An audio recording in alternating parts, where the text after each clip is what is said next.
Broncos aren't developing Bo Nix anymore. They're handing him the keys while Payton tightens the screws. And if you still doubt Denver, Pat Surtain just ended the CB debate. Franchise QB plus, number one corner.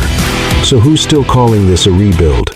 I don't think Bo Nix is a work in progress. I think he's a franchise quarterback. He's 23 NFL starts in. His completion percentage is 66%. Good enough to get you to a Super Bowl. 43 total touchdowns, 17 turnovers. Pretty good. Beginning of year 2. Passer ratings, low 90s, 92. I'd rather have it at 97, 98. But he's 14-9. My takeaway is Michael Penix and Caleb Williams are a work in progress. Drake and Jaden and Bo Nix, they work. You see Surtain every day, and you've seen him for all the year. Just empty the bag, because he was Defensive Player of the Year, and he's an All-Pro, and we all see that. But I don't know if the viewer or the listener in Miami or the viewer or the listener in Kentucky can appreciate just how good this player is. Because I talk to coaches around the league, and they're like, "There's no debate anymore. This is the number one corner in football." I agree. You start with the physical traits. I mean, 6'2.5". He runs 4.4. He's got great footwork. He's got great quickness. He can bend. He's got ball skills. He tackles. Last year, his best stat was he didn't miss one tackle, as a corner. And obviously the cover skills, but the football IQ, it's off the charts, right? He can play safety. We travel, Pat, left, right, slot. It doesn't matter where the best guy goes. He can travel. And I am not calling on man with that. I'm just calling the defense. And Pat ends up playing nickel. He plays nickel. He ends up playing dime. He plays dime. We have calls where he's on number 3. He's playing a safety spot. So he understands the entire defense. So we can match him on any one, anytime, any spot, right? Man, as a person, outside of the physical traits and a great player and a tough player, he don't have very many weaknesses. His only weaknesses, he thinks he's not Pat Surtain sometimes. Yeah. Say, dude, you're the best corner in football. I don't want any balls caught. Like not one ball caught over there, So believe me and buy that, but such a great person. I'm more of an attack style, downhill coordinator, and Vic's more of a bend don't break, kind of more shell. They both work, but I think for our football team, where we were in the season, our first couple years, it was better off playing downhill than playing aggressive on our terms, taking the ball away, hitting the quarterback. And that's kind of turned our entire philosophy on defense, man, to play on our terms, but also be smart. We focus on being smart bullies. We don't want to be a crazy blitz team that's blitzing, exposing players, exposing gaps, So everything we do that's aggressive, it's thought out, and we talk about being smart bullies, and that's our deal. Smart bullies. Number one in the league in sacks, man. And we can flip it, right? We can play, games differently. And I pride myself in that, right? We can have a game where it's 65% pressure. Right? Or we can have a game where it's 10% pressure in the first half against the Chiefs. They were taking shots early, so I didn't blitz as much, right? Like 4 or 5 times. In the second half, we blitz about 20 times. So we pride ourselves on adjusting quickly on game day. We have a bunch of smart guys, who've now been with me for 3 years. So we can adjust quickly on the fly and go from being attacking, to kind of bend, don't break, back to attacking. And if you can do those things on game day, man, it makes it easy to win games late, especially because you can adjust quickly. It's amazing. When you're winning in Denver, man, it's nothing like it. It's the best job in football. So for me, it's been fulfilling to come back and to work with Sean, the ownership, George, these players, and just for the city, to have a chance to win and go to the playoffs and hopefully one day win a championship again. That's huge for me. Outside of my own, wants here, I want it for the city. In other words, it just happens faster. So I remember there was a point during the year where he and I visited. I'm talking about Davis, and it was relative to the position he has, but also more than just having the position, being someone that would have more input and be able to call plays. It's still going to be our offense. But I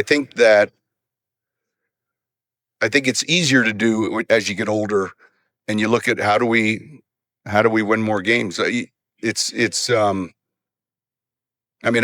done it before. Sometimes you feel like you're used to carrying something in a hand, so your hands feel empty when you're not doing that. But Pete, the first time it ever happened was because of an injury I had, and we played Sunday Night Football against the Colts. and we scored 63 points. And I'm like, Pete, you're killing me. I think it's going to help our team, and I'll do everything I can to support them. And it's something that I wouldn't do if I didn't think would help. No, it wasn't that, because look, we finished 10th this year and we had a good team. There's certainly things that we want to be better at. But it's also being quicker. And look, it's only if there's someone that you feel like is good enough to do that, and he'll have that opportunity. And like I said, having done this before, I can recall how it was. And I'm sure there's going to be times where I said, this is what I want to run, but there's trust there. There's trust with his ability and trust in our relationship. But I think it's more about the team. The play calling off on game days. What are you? I'm still going to call some plays on game days. What are you anticipating though that maybe you can focus on that maybe you couldn't focus on? Well, I don't know. I think that, like I said, sometimes you feel like your hand's empty because you're used to doing it, for 20 some years. But I think overall it'll slow down a little bit. You'll see more of the game, but I know that there's a lot of prior to the game prep when you're calling one side of the ball or the other. I'm not going to get into the injury. What I meant predisposed is there was a slight he's not, and there weren't multiple.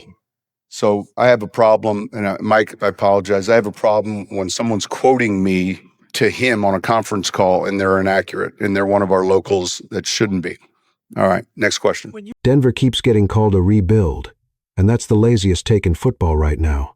Because rebuilding teams don't hand over control, they hide their young quarterback behind excuses. Denver isn't hiding anyone. They're doing the opposite. They're putting Bo Nix in the driver's seat, while Sean Payton tightens the screws like a vice.